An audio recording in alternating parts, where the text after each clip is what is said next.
John and I actually met at church. I knew his family and I knew who he was, but I had not actually met him. He was on home leave from the Air Force. One Sunday morning when I walked out of the church, there he stood. We spoke, and he called me the following week for a date, and the rest is history. John was a devoted husband and father. He wanted nothing more than to spend his time doing things for his children and for his grandchildren. There was not a selfish bone in his body.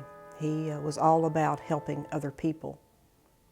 John and I both were retired, and we had a big calendar where we marked out all of our schedule of trips that we were going to take, and John liked to see that all planned out on the calendar, and we made reservations weeks and months in advance. John and I were traveling on an interstate when we were stopped in a line of traffic in a construction zone. A Celadon tractor trailer slammed into the rear of our car. At the time of impact, he was traveling 65 miles an hour with his cruise control engaged. John sustained massive injuries. He did not survive. 911. Yes, we got a major wreck out here on the interstate at the Nash exit. We've got the call, sir. Did you witness the accident? I just saw eights of Celadon, 18-wheeler running over stuff and fell into the ditch. I do remember that the surgeon, the doctor that had been treating John, came in to me on Sunday morning and said that there was no further brain activity, and so that John would never be the person that we knew before, even if he could have survived. So we had to make the decision to shut off the machines at that point. As time has progressed, I have learned more about the details of the collision.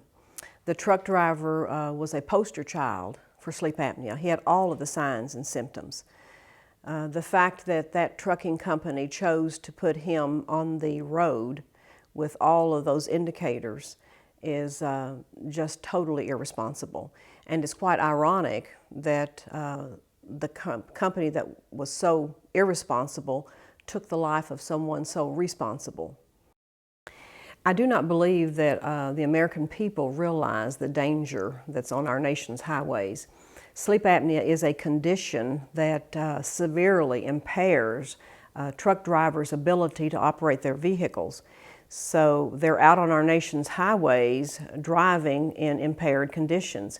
It is estimated that some 30% of our truck drivers have sleep apnea.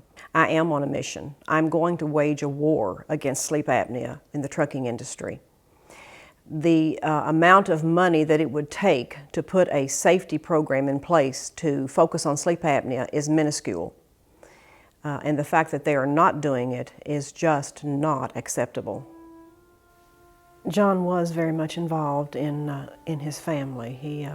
He certainly loved and was devoted to them. I do not want his death to have been totally senseless. Nothing will bring John back. But if we can do something that will prevent another family from suffering the tragedy that my family has experienced, then I will feel at least like we are doing something important. At the John Lindsay Foundation for Sleep Apnea Awareness in the Truck Industry, we are focused on making the public aware of the terrible problem of sleep apnea in the trucking industry. For those interested, I would like to direct them to our website, sleepapneakills.org, for further information.